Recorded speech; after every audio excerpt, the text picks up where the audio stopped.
Bonsoir à tous. On est en direct. Voilà, super. Ok. Alors, on va commencer le cours Bezrat Hashem, qui soit, j'aimerais le dédier pour la Refoua Shelema, la guérison complète de Chaya Yafa Johanna Bat Solange Shemesh. Bezrat Hashem.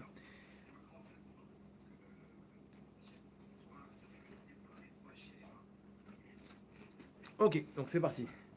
Ce soir, on va essayer d'expliquer un peu ce qui se passe en ce moment. Il y a une ambiance comme ça on a l'impression que tout est bloqué. Il y a une ambiance de, comment dire, étroitesse. On sent que spirituellement, je parle avec beaucoup de gens et tout le monde est un peu sur au même niveau. On sent un étouffement spirituel. On sent qu'on avance avec des boulets, etc. Je vais vous donner la suite de ce qui s'est passé par rapport à ce qu'ils disaient les tzadikim. Ils parlaient de début du mois, des événements dramatiques qui vont s'enchaîner tout le mois. Alors, Baruch Hashem, il y a eu un adoucissement comment dire, des décrets, mais ils ont été reportés. C'est-à-dire que c'est comme si on est en stand-by maintenant.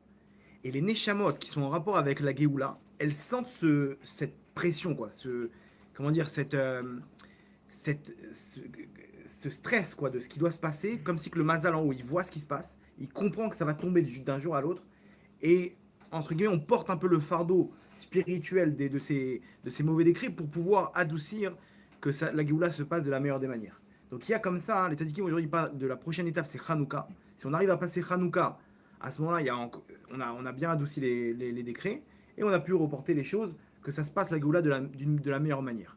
Mais vous voyez un peu ce qui se passe dans le monde il retient son souffle.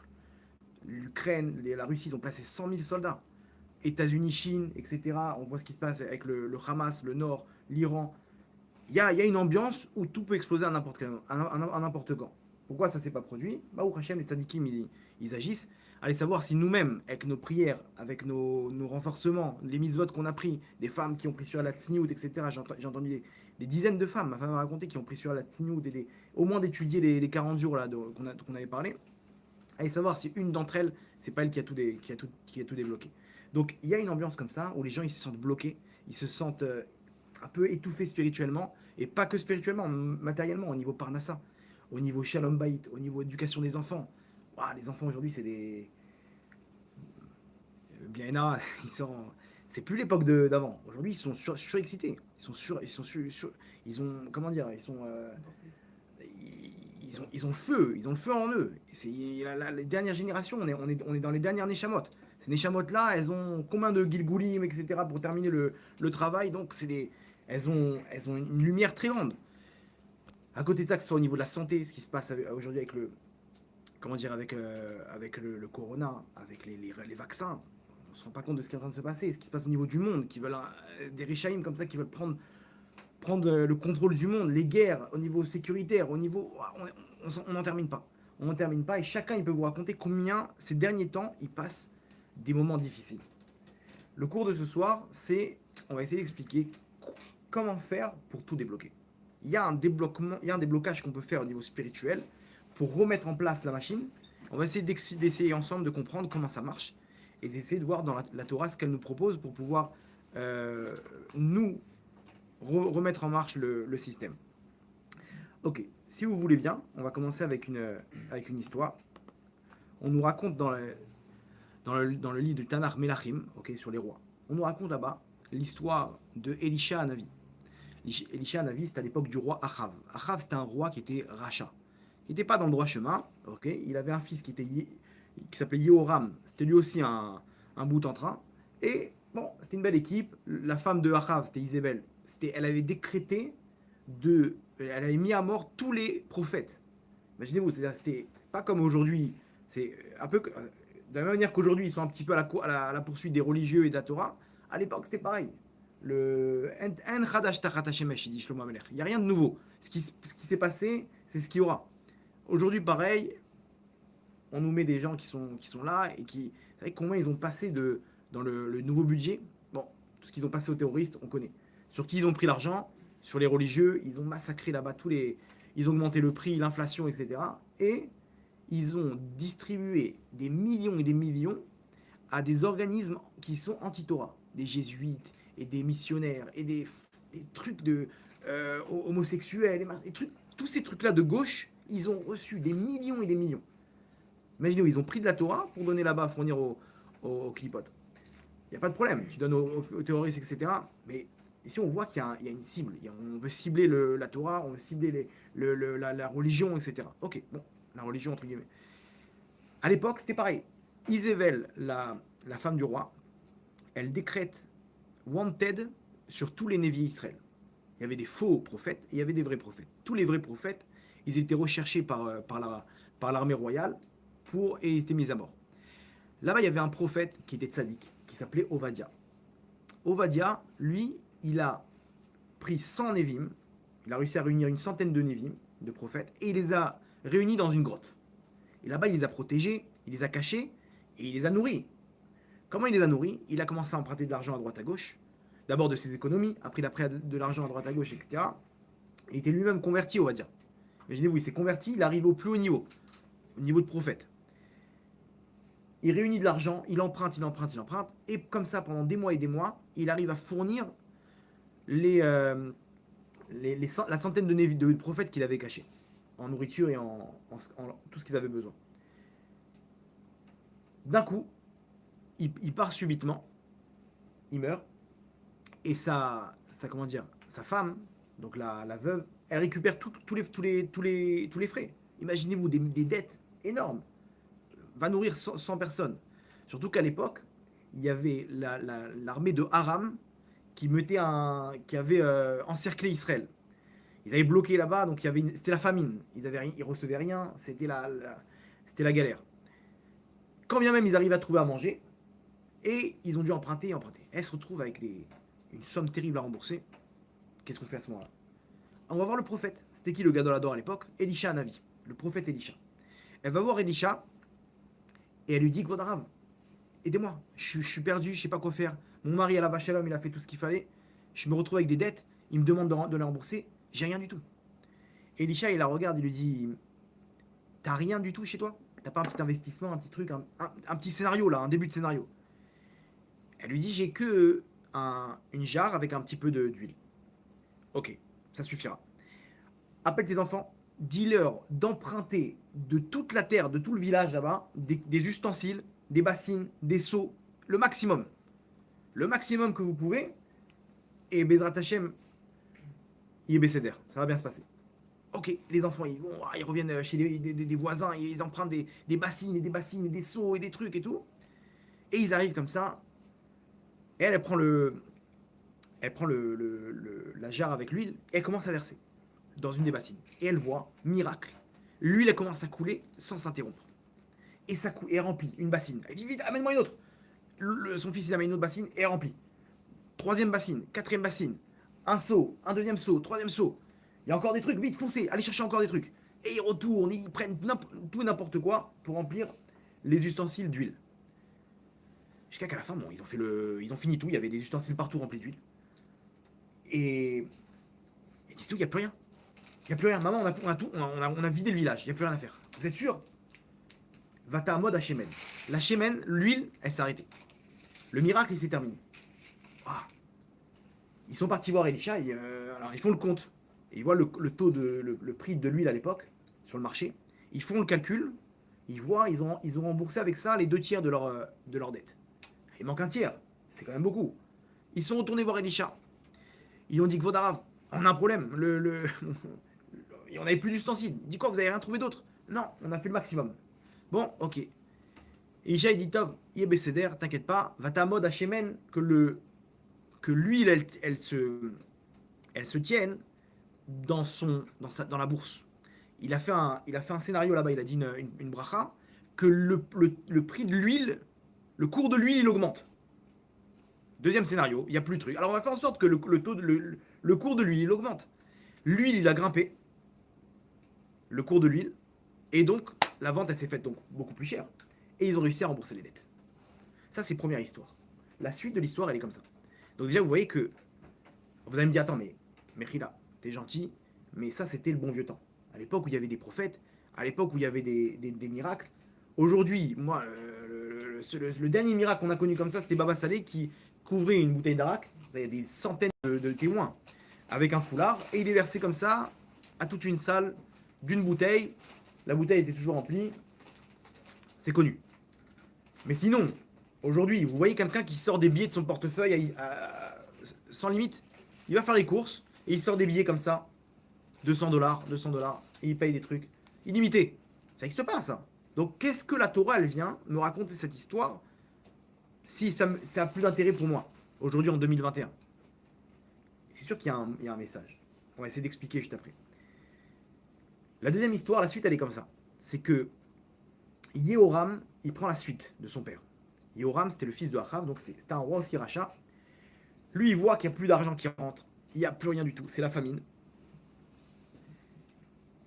Il se dit, bon, il n'y aura plus rien à faire. Il a entendu parler du miracle de Elisha.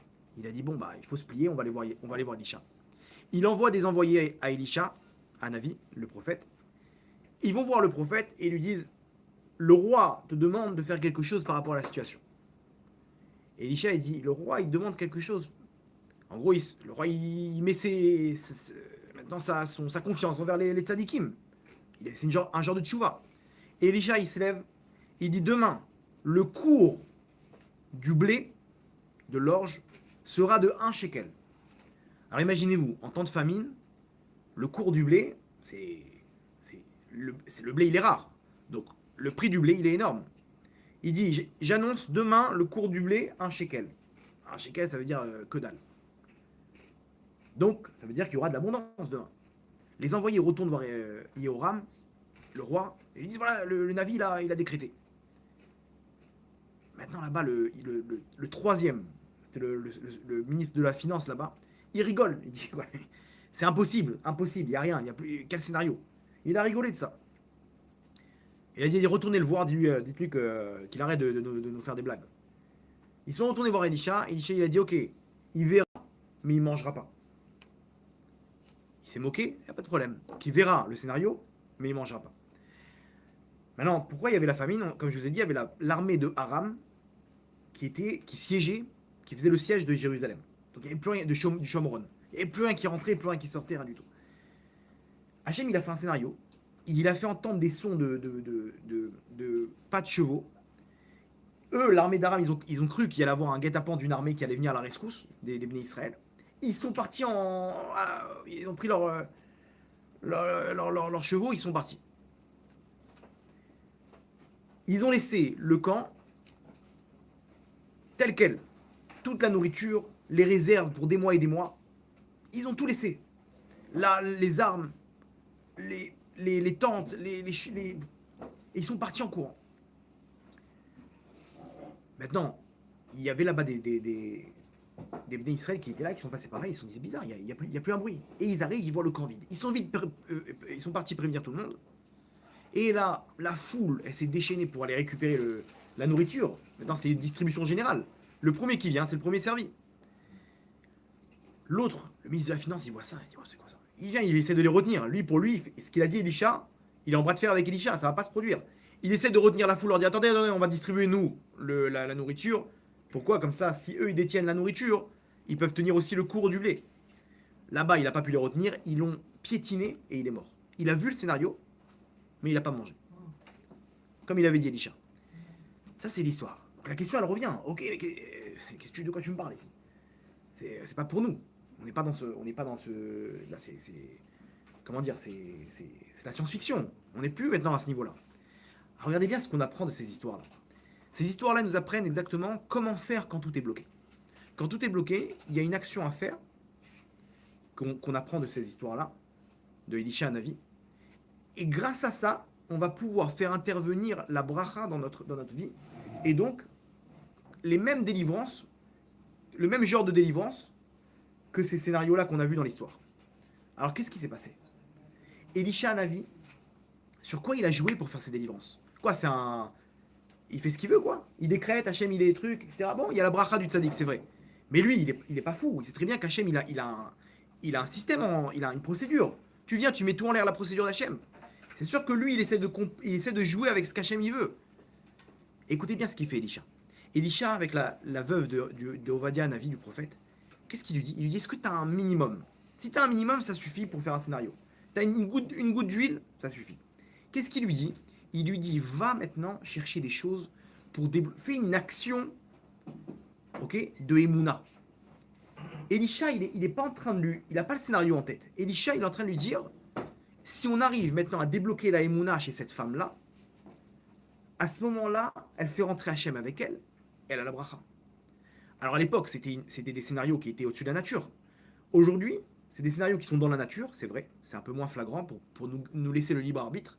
Parce que vous comprenez bien que si d'un coup il y a des miracles comme ça, les gens ils vont faire tchouva en tant que robot. On veut pas de ça. Donc ça va être dans les règles de la nature, mais ça va être le même système. Elisha, qu'est-ce qu'il lui dit? Il lui dit un scénario. Si elle y croit, si maintenant elle met sa confiance en Hachem par l'intermédiaire d'Elisha, eh ben elle peut débloquer la bracha. Comment? Il lui dit, va prendre des ustensiles et tu vas remplir avec ça. Pour elle, ce qu'il a dit, c'est Kodesh Kodashim. C'est quelque chose de très grand. Il me dit maintenant de remplir des ustensiles. Avec le peu d'huile que j'ai, je fonce. Elle a eu la Emouna et Bitachon. Elle a mis sa confiance envers Hachem. Qui lui a donné ça? Elisha. Et donc, elle a tout débloqué. On n'a pas, ça ne dépend pas de sa prière, ça ne dépend pas de ses mérites. Ça ne dépend même pas d'Elisha. Elisha, il est venu, il a juste branché cette femme à Hachem. Comment? Par l'intermédiaire de la Emouna. Et regardez bien, les tzadikim, c'est exactement ce qu'ils font. Vous allez voir un tzadik, il essaie de te rentrer la Emouna. Lui, il a rien de lui. Il est qui, lui? Il est plus fort qu'Hachem. Hachem, il a décrété qu'elle n'a pas d'enfant, cette femme. Lui, il va dire, oui, elle aura des enfants. Non, il lui dit, écoute-moi bien, tu auras des enfants. Tu m'entends? Cette année, Bezrat Hachem, dans 9 mois, tu auras ton fils à Brit Mila. Combien de tzadikim, ils ont dit ça? Et ça a marché. Pourquoi? Parce qu'elle, elle a eu la confiance. Elle a eu la confiance. Le tzadik, il a parlé, c'est terminé. Bien sûr qu'elle a pris une petite misa, etc. Mais c'est comme ça que ça marche. Le tzaddik, il vient juste te redonner la Emouna. Te brancher avec la Emouna. Il te donne il te coach en une, deux phrases.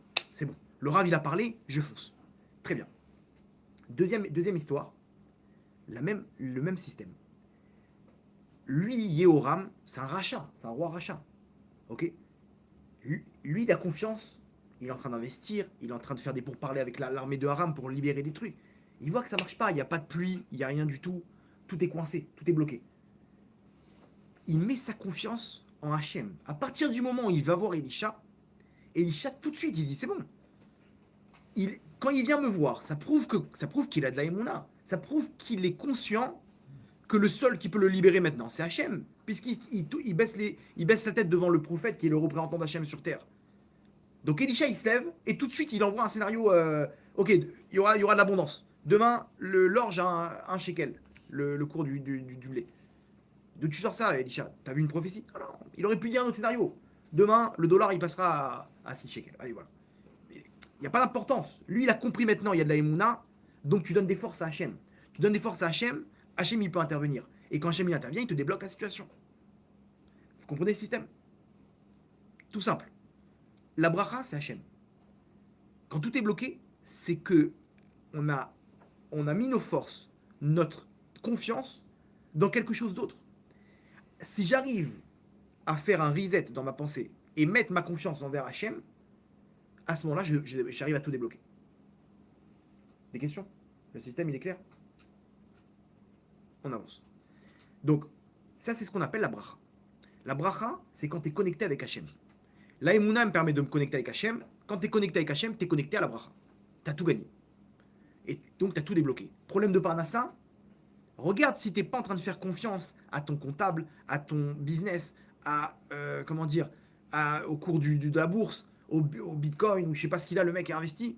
Arrête avec tout ça. Il faut que tu continues à agir, mais arrête de donner une importance à cette chose-là, comme si c'est cette chose-là qui te donne ta Parnassa. Dis-toi, c'est Hachem qui décide de tout. Hachem, il a décidé, il peut faire en sorte de me mettre dans la tête d'acheter des gants en caoutchouc, un stock avant le corona, et le mec, il devient millionnaire. Il vend 30 fois le prix. Les masques. À l'époque, au tout début, je me rappelle, j'avais acheté 5 masques pour 50 shekels. 10 shekels le masque. Au tout début, c'était genre, on achetait ça en pharmacie, et c'est une folie. 10 shekels le masque, combien ça coûte? Ça coûte même pas 1 centime. Les mecs, ils ont fait des millions. Ceux qui ont investi dans les masques au début, ils ont fait des millions. Hachem, il peut te faire un scénario à n'importe quel moment, il peut tout te débloquer. il y a un problème de chidour, arrête de croire que c'est... Non, je vais mettre une photo sur Facebook, comme ça les garçons ils vont voir à quoi je ressemble. Non, non, tu es en train de mettre ta émouna, ta force sur Facebook. C'est normal que t'arrives pas. Arrête de croire que c'est elle qui va t'amener ton zivouk, c'est elle qui... C'est les... Quand les médecins ils viennent, ils disent non, vous n'aurez jamais d'enfant. Si tu crois à ce qu'ils disent maintenant, mais t'as perdu, tu n'auras pas de chance d'avoir des enfants. Si tu viens, tu leur dis écoutez, vous êtes gentils, mais vous n'êtes pas à la place d'Hachem. Si Hachem dit que j'ai des enfants, vous classerez ce dossier-là dans les dossiers miracles de la médecine. Vous entendez ce que je vous dis? Pourquoi? Parce qu'Hachem vous a donné l'autorisation de guérir, mais pas de l'autorisation de faire désespérer les gens. Et les médecins aujourd'hui, ils n'ont aucun tact. Ils viennent, bon, madame, vous n'aurez pas d'enfant, peut-être une chance sur 100 ou un truc du genre, mais. Et la femme, elle perd la émouna, c'est normal. Donc après, non, à Kol Besséder, à Kadosh Baruch Hu, il me donnera un enfant. Point. C'est comme ça. Pourquoi? Parce que j'y crois. Je sais pas si oui ou non ça va se passer, mais en tout cas, avant l'action, c'est sûr que j'ai la émouna. Et quand on met notre émouna, notre lumière, on a confiance en une chose, on donne des forces à cette chose-là. Donc si on met notre confiance envers Hachem, donc on donne des forces à Hachem. Et quand Hachem il a des forces, nous ose les Elohim donner la force à Hachem, pas qu'il n'a pas de force, mais c'est grâce à nous. C'est nous le chef d'orchestre pour pouvoir donner les forces à Hachem, et Hachem il peut intervenir à ce moment-là. Regardez le Ham Israël. Alors regardez comment c'est beau. C'est quoi la bracha? Donc ça c'est ce qu'on appelle la bracha. Ok, cet événement-là de faire débloquer, quand tout est bloqué, de faire débloquer un scénario qui vient, on ne sait pas d'où ça sort. Et c'est ça des fois notre problème. Notre problème c'est qu'on n'a pas la patience. Des fois tout est bloqué. 2 secondes. On se dit mais comment Hachem peut m'aider maintenant? Attends, laisse Hachem maintenant jouer sa pièce sur l'échiquier. C'est comme un jeu d'échecs. Maintenant moi je vois, je suis coincé. Je peux pas faire échec et mat. Je vois pas de solution. Mais attends, lui il va jouer en face. Il va jouer, donc il y a une nouvelle donnée qui va rentrer en compte. Nous, des fois, on n'a pas la émouna parce qu'on n'a pas la patience. 2 secondes, attends. Demain matin, peut-être qu'il y aura une nouvelle pièce du puzzle qui va tout mettre en place. Attends Hachem te mettre en place le scénario. On est que des fois, la émouna, c'est de la patience. T'arrives à rien, va dormir. Va dormir, tranquille, tu te réveilleras demain, tu verras, il y aura d'un coup un appel, oh, ça se débloque. Des fois, des moments, la Neshama, elle est coincée. Elle est coincée, elle est dans les forces du mal. Il faut passer une période, 1 jour, 2 jours, et après, ça se débloque. Donc, des fois, la Emouna, c'est de la patience. Le scénario, comment il va se débloquer? Je sais pas. T'as pas de scénario? C'est pas grave. Ne perds pas la Emouna, attends. Hachem, il peut trouver une goutte d'huile et te faire de ça, te remplir tous les ustensiles. Comme l'histoire de... Il lui manque pas de scénario, Hachem. T'inquiète pas pour lui, il peut ouvrir la mer en deux. C'est pas parce que t'as pas le scénario que tu vas désespérer. Ok, je sais pas comment Hachem va faire, mais ce qui peut m'aider, bien sûr, c'est lui le patron, c'est son monde, et tout est possible. Ok. Regardez bien comment ça marche la bracha. Bracha, c'est la racine du mot, c'est bet, resh, chaf. Ok, kaf. C'est quoi la valeur numérique de ces lettres-là? Bet 2, resh 200, kaf c'est 20. 2, regardez, c'est des multiples de 10. 2, 20, 200. C'est ça la bracha. La bracha avec 2, t'arrives à 20. Avec 20, t'arrives à 200. C'est-à-dire que c'est pas une question de quantité, c'est une question de réussite. Il y a quelqu'un qui peut avoir fait un coup du président, il a 2 millions dans chez lui, il peut rien faire avec. Il peut pas les mettre en banque parce le mec il est suivi. Il va acheter au supermarché comme ça au compte-gouttes. Il peut rien faire. C'est la bracha, c'est pas la bracha ça. Mais attends, mais il a 2 millions, c'est pas la quantité, c'est la réussite. Et un autre, il tape des semelles du matin au soir, il est devenu millionnaire. Vous connaissez l'histoire avec le cordonnier? Un cordonnier, il savait pas lire et écrire. Il était chamash dans une synagogue. Il aidait là-bas à nettoyer, à arranger les tables, les dons, les machins, récupérer l'argent et tout. Et un jour, bon, avec l'avancée technologique, il fallait tout mettre sur l'ordinateur pour faire des comptes rendus comptables, les dons, etc. Et ils ont vu que bon, lui, il sait pas lire et écrire, il sert à plus rien. Donc ils lui ont dit gentiment, écoute, si tu veux continuer à arranger les trucs, il n'y a pas de problème, mais on peut plus te payer pour ça, parce que maintenant on va devoir prendre quelqu'un un vrai, un mec qui s'y connaît en ordinateur, quoi. Bon, il a accepté le décret. Il dit, qu'est-ce que je peux faire? Bon, il avait appris un peu de son père la cordonnerie. Il a fait un petit stand comme ça dans la rue, et il a commencé à taper des semelles. Au bout d'un moment, il arrive à trouver une astuce comme ça pour faire des semelles, un truc orthopédique Et il voit que ça cartonne. Il ouvre un deuxième stand, il forme une personne, il ouvre un deuxième stand dans l'autre côté de la ville, troisième stand, il dit attends c'est dommage, on va faire une usine. Il a pris des fonds, il a monté une usine et il a cartonné. Il se retrouve maintenant avec un contrat de rachat, on lui rachète son entreprise, il garde des parts, ok. Maintenant il est parti pour recevoir des millions, des millions. Pour lui c'est bon, il va investir dans des appartements, recevoir les loyers, il va se poser dans la synagogue, continuer son boulot comme à l'époque. Et là-bas, le contrat de rachat de son entreprise, une grande marque de chaussures, il est avec son avocat, il lui montre le contrat, il lui dit voilà, si vous voulez prendre quelques minutes pour lire, il donne à son avocat. Le patron en face qui rachète l'entreprise, il lui dit vous voulez pas lire, c'est important quand même, on parle de millions de dollars, etc. Il dit non, je vais laisser à mon avocat. Il dit vous êtes sûr? Il dit je vais te faire une confidence, je sais pas lire et écrire. Il dit je comprends pas. Non, j'ai jamais appris à lire et à écrire. Tout ce que j'ai fait, je l'ai fait avec mes mains. Ok, donc il comprend pourquoi il veut pas lire le contrat. Mais il dit mais comment vous êtes arrivé jusque là sans lire ni écrire? Il dit bah justement, c'est parce que je savais pas lire et écrire que je suis arrivé là. Sinon j'aurais été encore aujourd'hui à la synagogue en train de faire des comptes. C'est parce que je savais pas lire et écrire. Vous vous rendez compte? C'est ça qui m'a amené là-bas. Ça veut dire qu'Hachem, il n'y a pas besoin que tu sois. Le mec, il est 3 doctorats. Il peut prendre un mec qui sait ni lire ni écrire, il peut le faire, il peut lui donner la bracha. C'est la bracha, on est d'accord ou pas? Un stand, deux stands, usine, tac, tac. Ok. C'est ça la bracha. Bet, resh, kaf, 2, 20, 200. Ok. Comment ça marche? On a expliqué avec la Emouna. Quand tu as la Emouna, tu te relis à Hachem. Quand tu rentres Hachem dans l'histoire, tout est débloqué. On peut voir, regardez comment le Ham Israël. La preuve, c'est qui? C'est nous-mêmes, le Ham Israël. Le peuple juif aujourd'hui, on est en Israël, en 2021. Si je vous avais dit, imaginez, vous prenez deux petits vieux comme ça à Auschwitz, dans les camps de la mort, et je lui raconte ce qu'on vit maintenant, et il aurait pleuré de joie, de dire mais c'est Alvaï, qu'Hachem t'écoute. Comment ça? Mais je te dis, on sera à Jérusalem, on sera là, on sera heureux, on sera fort sur notre terre, on sera religieux, on pourra faire notre Torah tranquille, il y aura des yeshivot, il y aura des synagogues, etc. Personne nous embêtera. Qu'est-ce que t'as fumé? Qu'est-ce que tu racontes? C'est impossible, là ils sont en train de nous détruire. De quoi tu parles? Et aujourd'hui, nous-mêmes, on peut témoigner. On peut témoigner que l'âme Israël est revenu sur sa terre, comme le disaient les prophètes.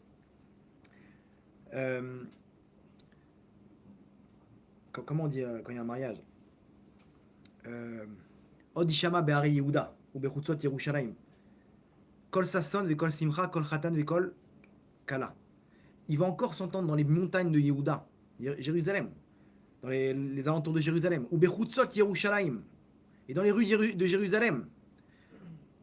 Kol Sasson ve Kol Simcha, des voix de fête,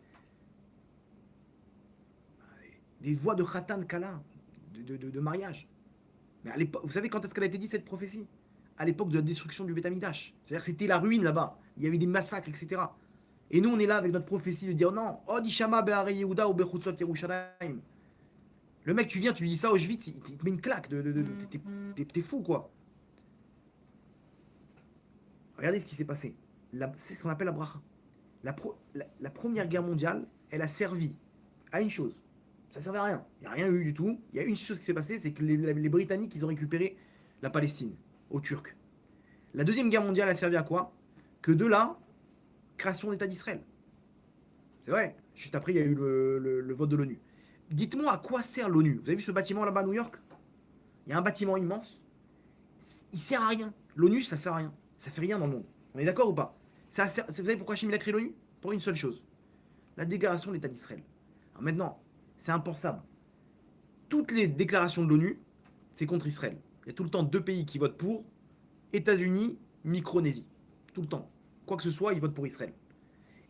Un vote, ils ont voté à majorité pour Israël. C'était quoi? La plus grande déclaration, la déclaration de la création de l'État d'Israël. C'est illogique ou pas? Comment ils ont... Et vous savez que les États-Unis, ils ne voulaient même pas voter. Truman, le président américain, il a été convaincu par le général Marshall, là-bas, le secrétaire d'État, George Marshall. Il a été convaincu, il lui a dit mais t'es fou, tu peux pas voter pour la création de l'État d'Israël. Lui, il était pour 2 États. Il dit si tu fais pas 2 États, écoute-moi bien, tous les Juifs là-bas, ils vont se faire égorger par les Arabes. Tu crois quoi? Ils vont laisser faire les Arabes? Ils vont se monter à 5 pays et ils vont les égorger vifs. Si tu votes pour, tu vas être le responsable de la future Shoah. Truman, il s'est dit, ok, je touche pas. Je vais voter contre. Ben Gurion, il a appelé un ami d'enfance. Un ami d'enfance, pas d'enfance. Il a fait avec lui la Première Guerre mondiale. Il était soldat avec lui, c'était un juif. Il s'appelait comment, je crois? Eddie Jacobson. Un ami d'enfance du président Truman. Enfin, d'enfance. Ils étaient soldats là. Ils ont monté ensemble un magasin de vêtements qui n'a pas marché. Mais ils sont restés comme des frères. Ben Gurion, il lève son téléphone, il dit, il faut que tu arrives à convaincre ton pote. Il arrive, il appelle Truman, enfin il lui envoie une lettre, il lui dit écoute-moi bien, tu dois faire ça pour moi, tu dois voter pour. Et Truman, il vote pour. Putain, regardez le scénario, Hachem, il fait rencontrer quelqu'un là-bas qui est proche. Impensable. Aujourd'hui, on est là, il y a eu la guerre, toutes les guerres. On n'appelle pas ça la bracha. Regardez le Krav Maga. Le Krav Maga, c'est un des sports de combat le plus réputé au monde. Vous savez combien d'années il a? C'est quelques années. Ils ont formé ça sur le tas, là, les Israéliens. Il fallait un sport de combat qui soit ultra efficace pour neutraliser du mieux possible une personne en moins de temps possible. T'imagines, t'as un mec qui court avec un couteau, tu fais quoi? Tu peux pas commencer à venir. T'es obligé de trouver en un coup, le mettre par terre, le mec le neutraliser. Vous comprenez? C'est des techniques hyper dangereuses. J'ai fait du Krav Maga à l'armée. On peut tuer une personne. On peut tuer une personne en un coup. C'est une arme, c'est une arme. Aujourd'hui, vous dites que vous faites du Krav Maga, vous ouvrez un truc, un centre. Les mecs, combien vous voulez, ils vous payent. Un jour, j'ai loué une voiture. Je vois un mec arriver avec des Mercedes noires. Une, deux, trois. Il les gare. Je lui dis, c'est vous ça, les Mercedes? Il dit, ouais, c'est à nous. On les a nous-mêmes loués à plusieurs trucs. Et je lui dis, c'est quoi le. C'est pourquoi il les loue? Il dit, non, lui, il a monté un service de garde du corps, de sécurité rapprochée, de Krav Maga. Il forme des gardes du corps de Krav Maga. En France, dans les pays, etc. Et tous les ans, il les fait venir en Israël. Il leur fait genre un congrès. Et il leur donne une voiture de fonction, donc Mercedes noire, à leur disposition. Le mec, tous les ans, il nous fait des factures de 50 000 dollars, etc. Il est multimillionnaire. Aujourd'hui, c'est une marque de fabrique. Israël, au niveau sécurité, c'est une marque. C'est quoi ça? Alors, le kung fu, le karaté, ça fait des milliers d'années que ça existe. Le Krav Maga, en quelques années, c'est pas la bracha. D'où elle vient cette bracha? Avraham Avinu. Hachem, il a béni Avraham. Il a béni Avraham. Jusqu'à aujourd'hui, on profite de ça. Maintenant, ça, c'est au niveau du Ham Israël. Ham Israël, il n'a rien à craindre. Ils peuvent venir jusqu'à aujourd'hui. Nos cousins, il n'y a pas de problème. Malgré qu'il y a écrit dans le Coran que chaque fois que les Juifs ils voudront allumer le feu de la guerre, Allah l'éteindra tout de suite. Une prophétie du Coran. Aujourd'hui, on voit, Baruch Hashem, que chaque fois que les Juifs ils vont allumer le feu de la guerre des 6 jours, guerre de Kippour, bon, Baruch Hashem, fermons la parenthèse. Mais en tout cas, la bracha, elle est là. Maintenant, au niveau individuel. Comment au niveau individuel, on peut débloquer la bracha? Ça, c'est la suite du cours. Ok.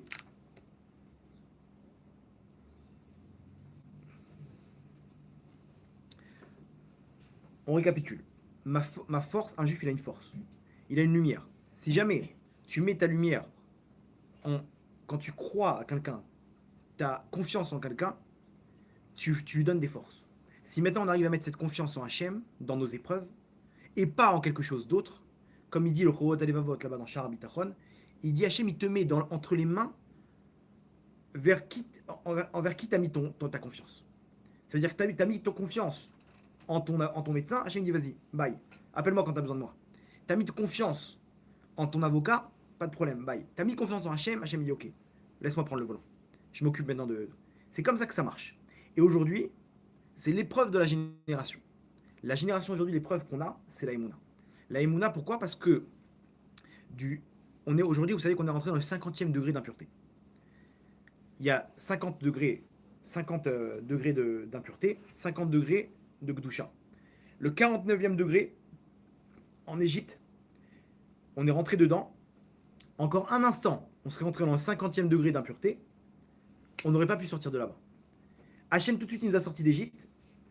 On est arrivé dans le 49e degré de Gdusha. C'est quoi? On a débloqué l'équivalent qui est la Torah. Une fois qu'on a reçu la Torah, on peut rentrer dans le 50e degré d'impureté pour débloquer le 50e degré de Gdusha qui est quoi? La Géoula. C'est quoi le 50e degré d'impureté? Le 49e degré, c'est quoi? La Avodazara, l'idolâtrie. C'est ce qu'il y avait en Égypte. 50e degré, c'est quoi? La Kfirut. Kfirut, comment on peut traduire? L'athéisme. De croire en rien. Pourquoi c'est pire? Parce que quand le mec il croit en une idole, il croit en quelque chose. Il s'est trompé, mais il croit en quelque chose. Par contre, de rien croire, c'est encore pire. Aujourd'hui, c'est ce qui se passe. Le combat, il est là-bas. Donc, comment nous, on travaille ça? On a tous de la kfiroute en nous. On a tous un peu de dire ah, comment Hachem il va m'aider, comment je fais avec. Pourquoi cette femme? Pourquoi j'ai pas d'enfant? Pourquoi et pourquoi? Quand on pose des questions, ça veut dire qu'on remet en cause ce qu'Hachem il a décidé pour nous. Donc, c'est une genre de kfiroute. Comment on répare ça? Par la Emouna. Donc, vous voyez que l'épreuve aujourd'hui, c'est la Emouna. La Emouna, elle nous débloque la Géoula. Tout simple. Quand j'ai la Emouna, je débloque la Géoula. C'est pour ça qu'aujourd'hui, on a tous des problèmes d'Emouna, que des épreuves, parce qu'on est les dernières Neshamot. Et on veut, et quand moi, j'arrive à créer de la Emouna, alors je fais avancer l'âme Israël vers la Géoula. Tout simplement. Et aujourd'hui, regardez ce qui se passe. Il y a des gens qui veulent contrôler le monde, des satanistes, je sais pas quoi, etc. Alors, le nouvel ordre mondial, ils veulent faire en sorte d'annuler toute règle, toute religion, tout pays. C'est quoi? C'est la Kfirout. Ils veulent eux dominer. C'est exactement ce qu'a fait Nimrod. La tour de Babel, c'était quoi? Ils voulaient prendre le contrôle, ça y est, on veut nous descendre, on veut descendre les dieux pour nous diriger. Eux, ils veulent eux diriger, ils veulent casser toutes les religions. En tête, le Ham Israël. Ils veulent faire leur capitale, vous savez où? Jérusalem. Capitale à Jérusalem. Ils veulent enlever tout ce qui est famille, etc. On est dans une situation terrible aujourd'hui. On ne sait pas où ça mène l'histoire des vaccins. Si vous voulez bien, je vais ouvrir une parenthèse au niveau halakha. Ce qui se passe aujourd'hui, c'est catastrophique. Au niveau halakha, dimanche, ils vont commencer les vaccins des enfants. Si vous savez ce qui se passe aujourd'hui, c'est-à-dire qu'il n'y a aucune personne qui peut se lever et prendre la responsabilité de dire les enfants, ils vont rien avoir. Pire que ça, le professeur Robert Malone, vous savez c'est qui?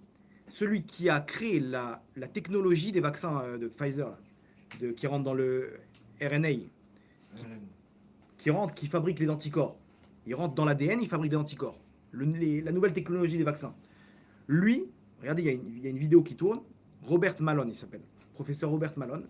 Il dit lui-même, il est conscient de ce qu'il a créé. Il sait très bien que c'est dangereux. Il dit, ça me fait mal de voir que on va arriver à ce que des enfants ils meurent pour se réveiller. Vous vous rendez compte ce qu'il dit? Un des créateurs de ces vaccins-là, il parle, c'est une vidéo qui tourne. C'est-à-dire, j'ai entendu dire. Lui-même, il dit, ça me fait mal qu'on va arriver à ce que des enfants ils meurent pour que les gens ils se réveillent. Vous comprenez de quoi on parle? Alors, aujourd'hui, vous allez me dire, oui, mais les rabbins, ils ont parlé. Le Misrad Abriout, le ministère de la Santé, il a parlé. Eux, ils ont tranché la halakha pour les rabbanim. Entre-temps, les choses, elles ont évolué. Ce qui s'est passé à l'époque pour le premier vaccin, c'est pas pareil aujourd'hui pour les enfants. Eux, ils prennent ce qu'ils disent les rabbanim à l'époque, et ils disent aujourd'hui, ils font des affiches, ils mettent des signatures des rabbanim. Non, attention, les choses, elles ont évolué. Entre-temps, il y a eu des témoignages, entre-temps, il y a eu des choses qui sont produites, etc. On n'est plus dans la même donne. Tu peux pas prendre ce qui s'est passé avant. Il y a une évolution aussi dans la halakha. Et on n'a pas une mitzvah, on a une mitzvah de faire du chesed. Mais on n'a pas une mitzvah de faire du chesed à Pfizer en tant que cobaye pour leurs études. C'est vrai que pendant 30 ans, on n'a pas le droit de savoir ce qui s'est passé dans les conditions du contrat entre les deux. Et ils bloquent tous comment dire, tout ce qui comment dire, dès qu'il y a les effets secondaires. Les effets secondaires sur Facebook, le ministère de la Santé, ils ont dit que il n'y a pas d'effet secondaire. Vous savez combien de commentaires il y a eu? De gens qui disent non, moi ma grand-mère elle a eu ça, ma soeur elle a eu ça, ma tante, etc. 30 000 commentaires d'effets secondaires. Ils ont dû bloquer là-bas. Ils ont dû effacer des commentaires. L'archoumois, ils avaient besoin, ils ont des accords avec Pfizer de cacher. De quoi on parle? Aujourd'hui, il y a des témoignages. Gabriel, allez à Shalom, ta mère. Tu me permets de raconter? A pris le 3e dose, 10 jours après. 10 jours après, subitement, elle est partie à l'hôpital. Là, elle est partie. Vers Hachem, que le shiur il soit, les Nishmata, Yolande Zahira. Yolande Zahira Bat Baya. Il y a des témoignages aujourd'hui. Combien de gens ils ont été paralysés, etc., après le troisième dose. Ils veulent donner ça aux enfants. Attention, la FDA aux États-Unis, ils ont dit autorisation d'urgence. Ils ont autorisé d'urgence. Je pose la question, quelle urgence il y a à faire vacciner des enfants? Ils tombent pas malades. Quelqu'un peut m'expliquer ça?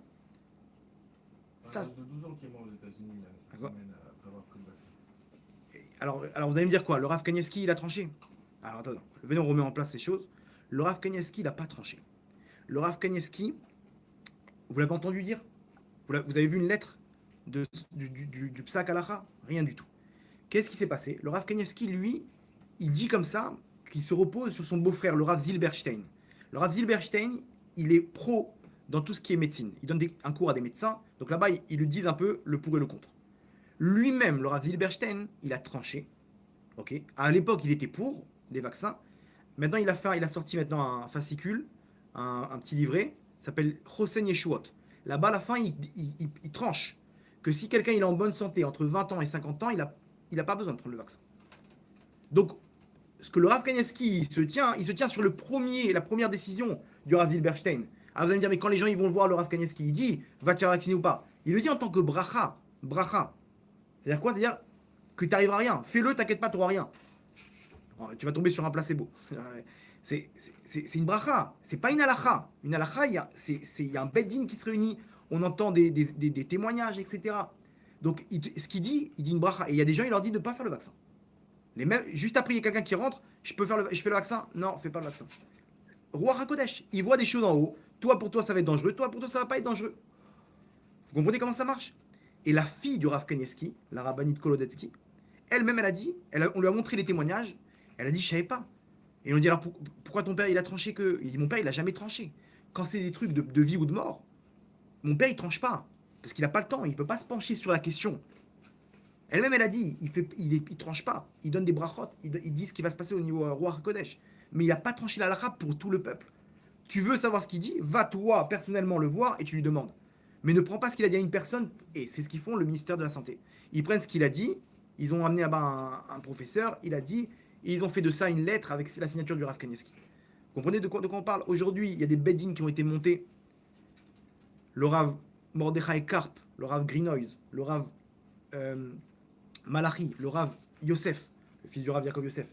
Ils ont monté un beddin, ils ont entendu plus de 2000 témoignages, et ils ont tranché pas faire de vaccin. Ça, c'est pas connu. Pourquoi? Parce que qui mène les rênes derrière? Il y a des enveloppes de Pfizer, etc. Donc, il faut le maximum de vacciner. Le maximum. On a besoin de résultats. Même les gens qui sont guéris, il y a des études qui prouvent aujourd'hui qu'ils sont 13 fois plus vaccinés que le vaccin. Protégé. 13 fois mieux protégés. Pourquoi tu veux les faire vacciner absolument? Mais n'importe quel médecin, il peut comprendre que c'est illogique. On veut des résultats, Habibi. Tu comprends pas? Il y a des budgets, il y a des grilles là-bas. Non. En France, il y a des grilles de vaccinés. Vous savez que plus il y a de vaccinés, plus ils gagnent de l'argent, les médecins. Donc, ici, il faut comprendre qu'on est entre de mauvaises mains. Il faut comprendre comment ça marche. Le Rav Yitzhak Yosef, aujourd'hui, il dit plus rien. À l'époque, il était pour. Aujourd'hui, il dit, je tranche plus. Faites ce que vous voulez. Allez parler avec votre médecin. Allez voir un autre Rav. Il veut plus trancher sur ça. Pourquoi? Parce qu'il a compris que on n'est plus dans les mêmes caractéristiques. Il est qui le fils de Rav Yaakov Yosef? C'est ça. Il l'a dit. Il fait partie du Bedin, lui. J'ai quelqu'un qui l'a écouté à la radio dans son émission de chez Réchette. Quand il est revenu me raconter, c'était terrible. Il a dit ils se sont trompés. Il est revenu sur la décision. Au début, il était pour. Et il a dit pourquoi le Rav Kanievski on a dit ça? Il a dit tout simplement parce que le Rav Kanievski on lui a présenté des choses, mais on lui a caché des choses. C'est-à-dire on lui a pas tout dit. Exactement. Et donc il a pris sa décision pas en connaissance de cause. Voilà. On lui a dit que les bienfaits. Et il est revenu, il a dit on regrette d'avoir autorisé, et maintenant on interdit carrément de prendre le vaccin. Exactement. Lui, fait partie du Bedin là dont j'ai cité. En plus, c'est un grand. Donc, vous voyez que quoi? Qu'on peut pas trancher avec le roi Kodesh. La Gemara dit on ne peut pas trancher une halakha avec le roi Kodesh. Gemara Baba Metzia, Nuntet Amudbet. C'est l'Obashamaimi. La Torah n'est pas dans le ciel. Ça peut aider pour des brachot, ça peut aider pour savoir moi qu'est-ce que je dois faire. Mais pour le Toulam Israël, on ne peut pas se baser sur ça. Vous comprenez? Donc, c'est quoi la halakha aujourd'hui? Je vous dis la halakha, écoutez bien. Quand on est face à une situation où si je fais un acte, Bekum VAC ça s'appelle, un acte qui peut être une avéra, si je prends ce vaccin, il se peut que je mets en danger ma vie aussi. par rapport au témoignage qu'il y a aujourd'hui. Et si je prends pas le vaccin, mais chef Valtacé, ça s'appelle, je peux aussi mettre ma vie en danger peut-être. On va savoir, si jamais avec le corona, il existe le corona, on n'est pas en train de dire que ça n'existe pas.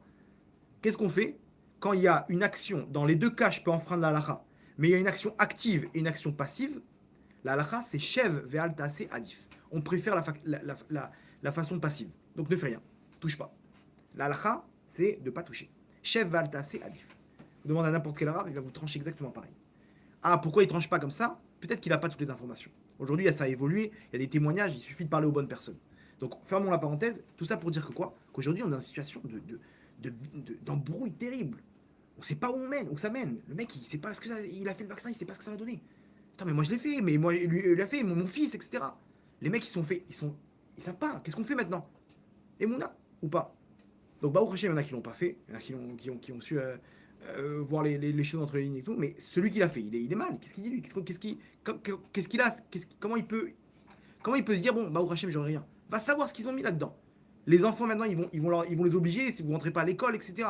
5 ans, des enfants de 5 ans. Donc, si on n'a pas la Emouna aujourd'hui, c'est clair qu'on peut pas avoir la Géoula. Comment on fait? Tout est bloqué. On ne sait pas comment on va faire. Il n'y a pas de problème. N'aie pas peur. Hachem, il va trouver un scénario. C'est pas parce que maintenant on n'a pas le scénario, Hachem, il va retourner un scénario. C'est pour très proche. La Géoula, on y est. Le Machar, il va se réveiller. Il va venir. Il va retourner la situation. Bezrat Hachem. Et à ce moment-là, ceux qui l'ont fait, Hachem, il les guérira. Ils auront rien. Ceux qui ont le truc, Bezrat Hachem, il n'y a rien à craindre. Hachem, il ne manque pas de scénario. Il sera là pour retourner à la vapeur. Maintenant, ça c'est au niveau de la comment dire, l'épreuve de notre génération aujourd'hui. L'épreuve de la génération pour arriver à la Géoula, c'est exactement la Emouna. C'est exactement ce qu'on va faire au niveau du Ham Israël et au niveau de ma Géoula personnelle. Et regardez bien, donc maintenant, on récapitule. Me connecter avec Hachem, ça me débloque toute situation. Il n'y a rien à craindre, n'aie pas peur, même si tu n'as pas de scénario, t'es droit, tu vas droit vers la Géoula. Comment je fais pour me connecter avec Hachem? Si j'ai confiance en lui. Comment on fait maintenant dans cette situation? Je ne sais pas comment je vais faire pour ça. Et confiance. Hachem, il ne t'a pas oublié. Hachem, il ne s'est pas trompé. Rassure-toi. Arrête de t'inquiéter. Arrête de te prendre la tête. Arrête de te poser des questions. Arrête d'appeler Pierre, Paul, Jacques. Mets-toi entre les mains. Bien sûr, il faut agir. Mais arrête de t'inquiéter. Si tu es inquiet, ça veut dire que tu n'as pas confiance en Hachem. Donc là, à ce moment-là, à nous de nous parler, de se parler à soi-même, de se coacher et de dire, il n'y a pas de problème. Hachem, il ne s'est pas trompé. Hachem, il ne m'oubliera pas. Et même si on ne mérite pas, on voit du roi Yehoram là-bas, que lui ne méritait pas, il a eu la délivrance. Pourquoi? Parce qu'il s'est connecté avec Hachem. Quand tu te connectes avec Hachem, tu as la bracha. Et regardez bien, maintenant on va voir dans la Torah tous les sujets où on nous parle de bracha. Que ce soit le shalom.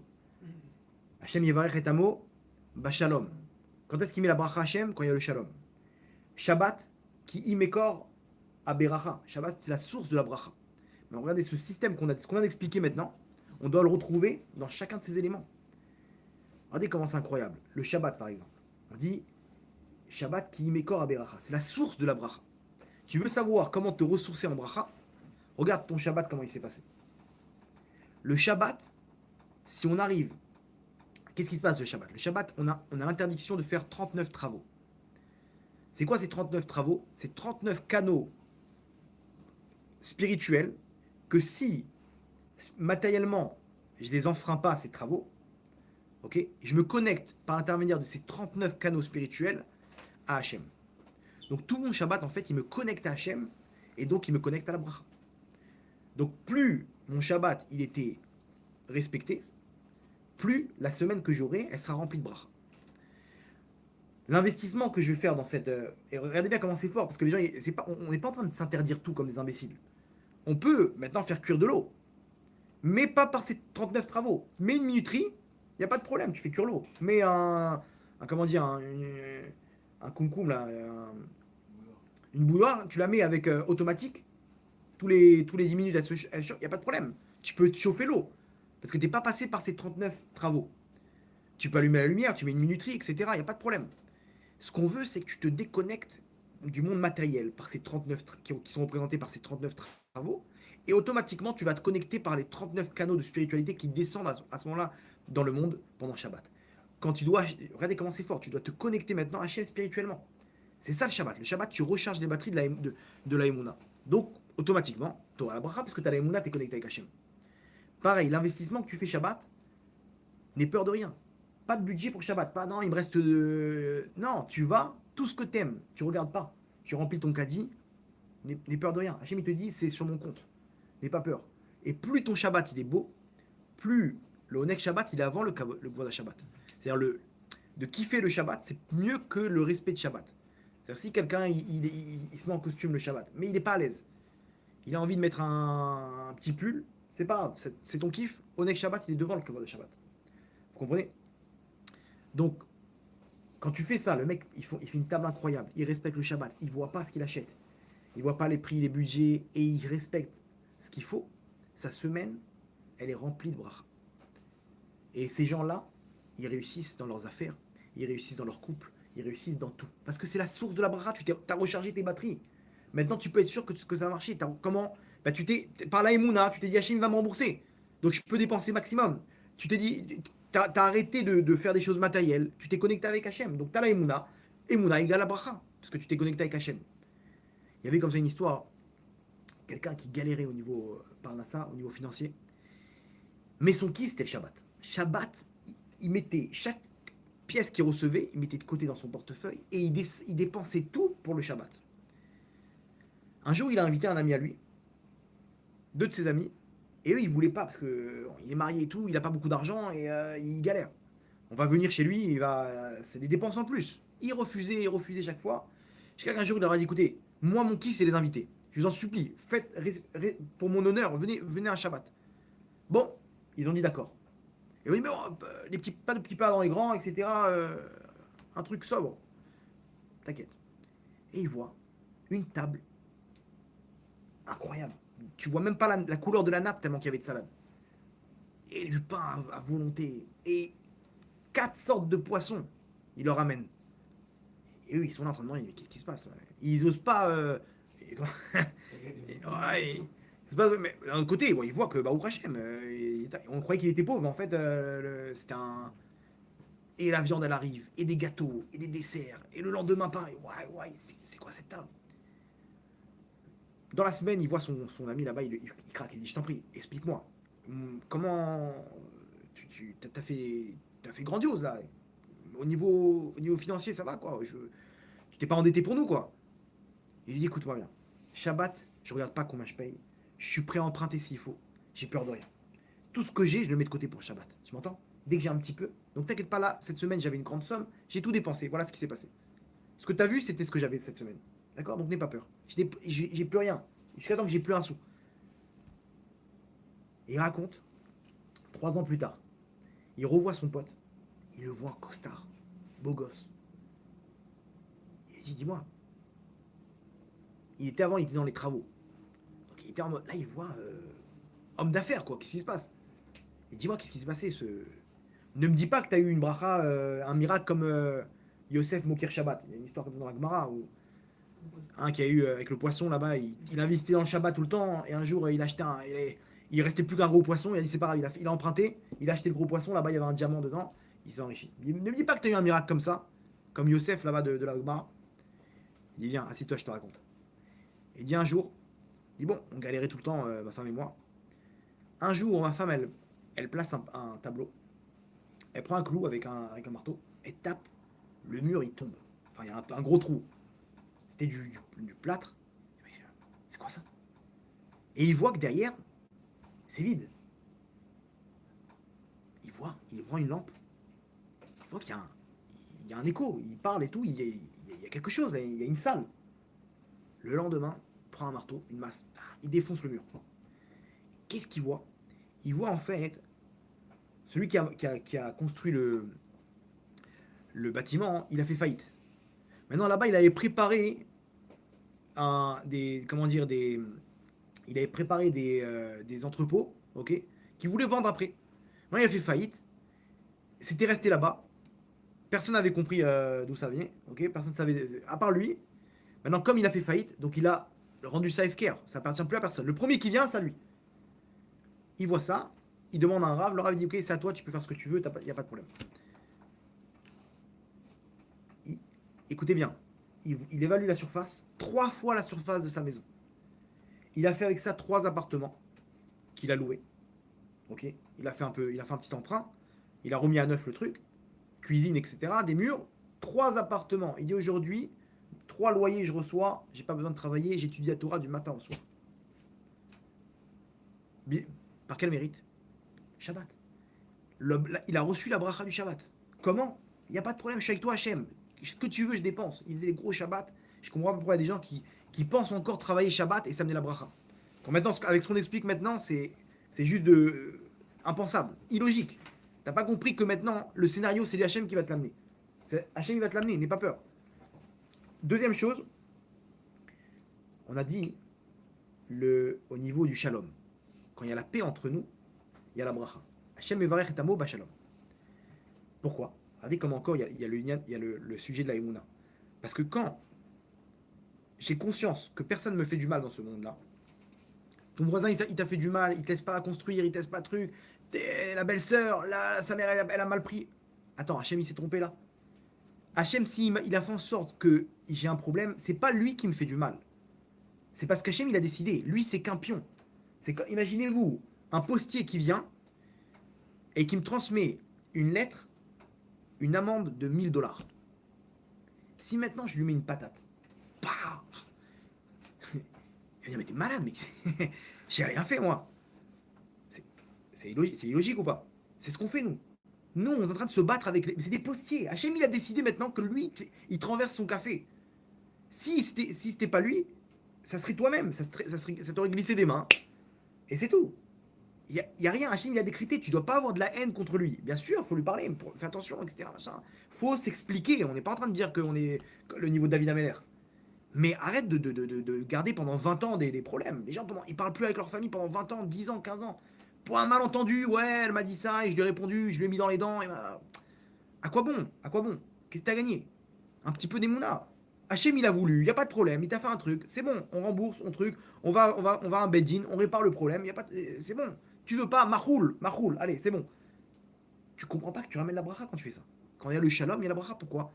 Parce que tu prends l'épreuve avec la Emouna, en disant c'est pas lui, c'est Hachem, c'est mes avérotes qui m'ont amené ce café là sur ma chemise. Donc c'est qu'un postier lui, c'est qu'un intermédiaire. Donc quand tu fais rentrer la Emouna, tu fais rentrer Hachem. Et quand tu fais rentrer Hachem, tu fais rentrer la bracha. Et à ce moment-là, des histoires de gens qui ont fait le shalom. Regardez dans la paracha de la semaine dernière. Qu'est-ce qu'on voit dans la paracha? Rachel Imenu, elle laisse pour le shalom, pour pas que sa sœur elle ait honte. Elle lui transmet les signes. Elle lui donne son mari. Pourquoi? Pour pas qu'elle ait honte. Pour le shalom. Qu'est-ce qu'elle a gagné derrière? Elle a gagné que jusqu'à aujourd'hui, c'est elle qui libère le Ham Israël de la galoute. Les prières de Rachel Imenu, elles sont fortes. Pourquoi? Parce qu'elle vient dire Hachem, qu'est-ce qui se passe avec mon fils, mon petit-fils? Pourquoi il n'arrive pas à avoir des enfants? Hachem lui dit, écoute, sous Gilgoul d'avant, il a fait comme ça, etc. Ouais, il a fait les 400 coups, qu'est-ce que je te dise? Mais dis-moi, Hachem, tu peux pas lui pardonner? Bah, oui, d'accord, il y a des comptes. Hachem dit, attends, mais moi, je suis une fille sensible, ok? Et j'ai pardonné à ma soeur. J'ai pas fait la lourde, non. Donc toi, Hachem, tu vas pas pardonner à ce... Vous rendez compte ce qu'elle a gagné, la bracha qu'elle a reçue? Et quand on va sur le Kever Rachel, c'est des miracles sur miracles. C'est miracle sur miracle. Pourquoi? Parce qu'elle a cette bracha jusqu'à aujourd'hui. Rachel, elle a rien perdu, parce qu'elle s'est quand même mariée avec Yaakov. Donc quand on fait le shalom, on perd rien, au contraire, on fait que gagner. Parce que pourquoi? Parce qu'on a la bracha. La Shemitah. Cette année, on est dans la Shemitah. La Shemitah, c'est 7 ans, la 7e année, on ne doit plus toucher à notre terre. Au niveau, si on a une dette, on ne doit plus toucher cette dette-là, elle est annulée. Il y a un truc à faire, etc. pour récupérer, mais en tout cas, tout revient à Hachem. La terre, elle revient à Hachem. C'est quoi la terre? La terre, selon la Kabbalah, c'est la Malchut. La Malchut, c'est ce monde-là, le monde des actes. La Shemitah, on nous dit que les actes, c'est-à-dire ce qu'on fait nous avant, on est en train de faire des actes pour pouvoir, faire avancer les choses dans notre vie. On dit tout ça, tu les rends à Hachem. La terre, les actes qui représentent la Malchut, le Olam Asiya, ça tu les rends à Hachem. Arrête avec ces actes, arrête, mets tout Hachem, mets tout entre les mains d'Hachem. Ça c'est le principe de la Shemitah. Même si j'ai pas de jardin, il faut qu'on rentre dans cette mentalité. L'année de Shemitah, c'est une année qui va me débloquer la bracha, comme le Shabbat, sur les 7 prochaines années, sur les 6 prochaines années. Et combien de miracles, des histoires. Il y a une implantation, un Ishuv qui s'appelle Komimiyut, dans le sud d'Israël. Eux, ils font la Shemitah, la Méadrine. Vous savez ce qui s'est passé? Les gens, ils leur ont dit, mais vous êtes fous, vous allez perdre votre argent, vous allez être ruinés. Ils ont dit, il n'y a pas, on perdra ce qu'il faut, on n'aura plus rien, mais on va jusqu'au bout. Dans l'année, il y a eu une invasion de sauterelles. Tous les champs, ils ont sauté, sauf le leur. Eux, ils étaient en pleine Shemitah. Vous voyez des images satellitaires où tu vois leur champ intact, les champs des voisins qui n'ont pas respecté la Shemitah dévastés. Et ça leur a même servi pour fixer les frontières. Parce qu'ils savent que Hachem, maintenant, quand il a envoyé les trucs, il leur dit, là, vous touchez pas à ce territoire. Donc ils ont compris que leurs frontières, elles étaient là. Vous vous rendez compte? Mais c'est des faits, c'est des faits. Maintenant, hein, regardez comment c'est fort. La Torah nous dit quoi? La Torah nous dit sur la Shemitah, là-bas dans la paracha de Béar, Kafé, le Perek Kafé, Kafalef, pas sous Kafalef. Elle nous dit là-bas, quand vous allez poser la question, Vechi Tomru, lorsque vous direz, Manuchal Bashana Shvit, Hachem nous dit, voilà, vous allez faire la Shemitah. Alors imaginez-vous la Shemitah, c'est quoi? Juste pour que vous sachiez. La 6e année, il faut que ce que je vais gagner comme argent, il serve pour la 7e, pour la 6e elle-même, pour la 7e et pour la 8e, le temps que je replante. Donc c'est une année qui doit me donner la bracha de 3 années. Maintenant, là-bas, on va poser la question naturelle qui est quoi? Vechitomru, quand vous direz, mais qu'est-ce qu'on va manger maintenant? Bashana Shvit. Manuchal Bashana Shvit.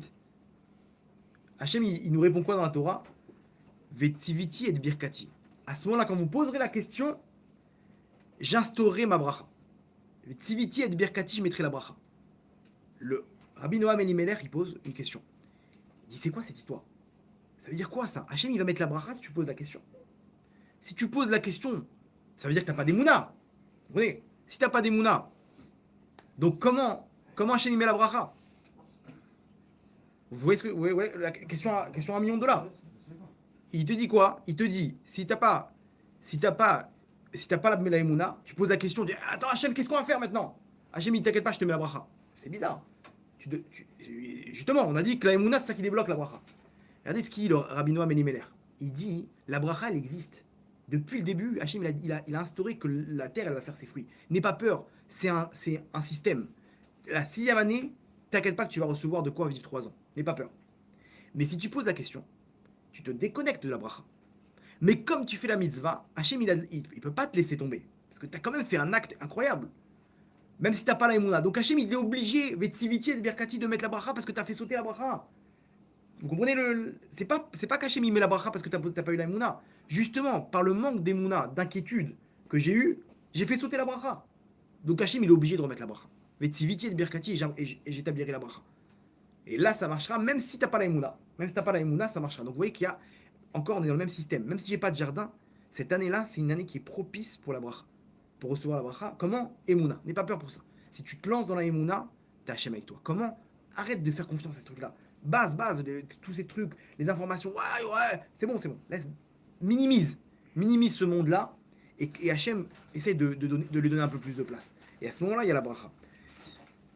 Donc vous voyez comment c'est incroyable. On voit que la bracha, c'est le même système. Le fil conducteur, c'est la émouna. Quand tu es avec Hachem, il n'y a rien à craindre. La Yeshua Hachem qui est RFAIN. La délivrance d'Hachem, en un clin d'œil, elle vient. Comme c'est-à-dire comme un clin d'œil. Tu as le temps de cligner les yeux, hop, il y a la Géoula.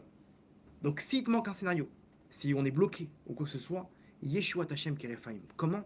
Si tu as la émouna de te dire Hachem, il peut me libérer, Hachem, il ne manque pas de scénario. N'aie pas peur, t'inquiète pas. Comment on va faire? Pose pas de questions comme ça. Tu es en train de bloquer la bracha. Tout va bien se passer. Laisse faire les choses. Sois patient. Hachem il va te débloquer. Ouais, mais mon shalom bait. Attends un petit peu. Mes enfants, c'est bon. Garde la émouna. Hachem il va pas le laisser tomber. La parnassa. On se bloque tout seul. Hachem nous laisse entre les mains de celui en qui on a la émouna. C'est nous-mêmes qui mettons des bâtons dans les roues de notre vie. On va finir avec une histoire. Pendant la Shoah, avant ça, dans une synagogue à Manchester, en Angleterre, il y a quelques années, il y a quelqu'un qui voit un petit vieux en train de faire le Kaddish avec une force. Un entrain, les larmes aux yeux, et il crie de toutes ses forces. Il dit waouh, incroyable. Quelle force il a. Âgé comme ça, Kaddish de toutes ses forces. Arvit, il voit. Bon, entre Mincha et Arvit, il n'a pas osé lui poser la question le pourquoi du comment. Arvit, il voit, pareil, le même entrain. Et je peux pas, il faut que je lui pose la question. D'où il sort cette force? Il va le voir à la fin de Arvit et il dit, excusez-moi, Rabbeinu, il faut que vous m'expliquiez d'où vient cette force pour le Kaddish. Il dit, assieds-toi, je vais te raconter mon histoire. Il lui dit, moi, j'étais à la Shoah. Quand je suis entré dans les camps de la mort, on savait très bien tous ce qui allait se passer.